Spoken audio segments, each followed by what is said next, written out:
کہ ان کا شو جو ہے وہ بند ہو رہا ہے مبینہ طور کے اوپر. اگلے ہفتے سے کامران خان پیر سے جمعرات کو رات 8 بجے شو کیا کریں گے جی.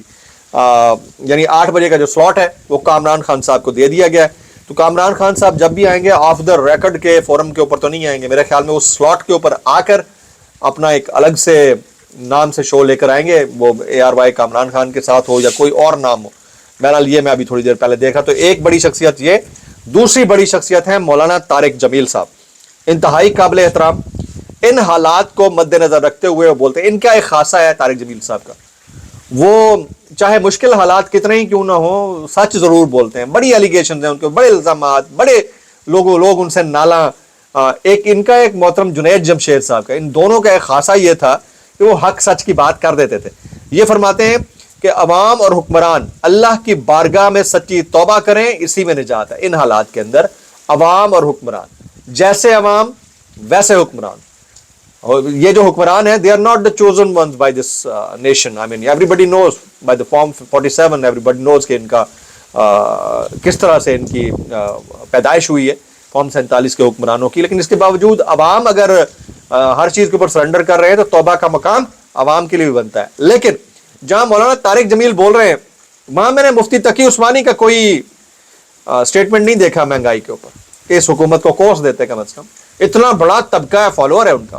مفتی طارق مسعود صاحب بہت بڑا, علامہ جواد نقوی صاحب کا, شہنشاہ حسین نقوی, بہت بڑا طبقہ ہے جو ان کو فالو کرتا ہے. اس موقع کے اوپر وہ مشورہ دے دیتے کہ ایران سے پیٹرول لے لو یار, ٹھیک ہے. ابتسام الہی, حشام الہی ظہیر صاحب کا, میں نے کسی کا, انجینئر مرزا صاحب, کوئی نہیں بول رہا, لیکن یہ بول رہے ہیں. ہیٹس آف ٹو یو مولانا صاحب, آپ کو سلام ہے جی.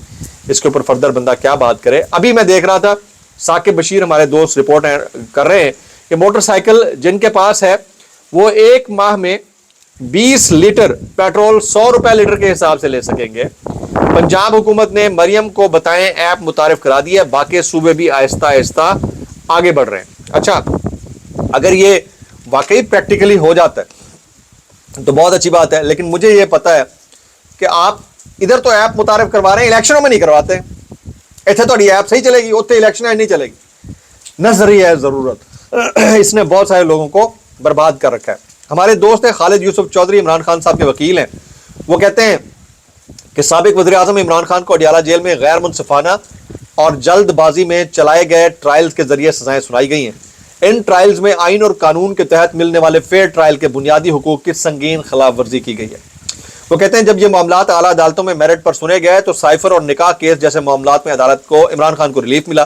توشہ خانہ کیس میں بھی پروسیکیوٹر نے ضمانت پر کوئی اعتراض نہیں کیا جو کہ ان کی بے گناہی کا ثبوت ہے.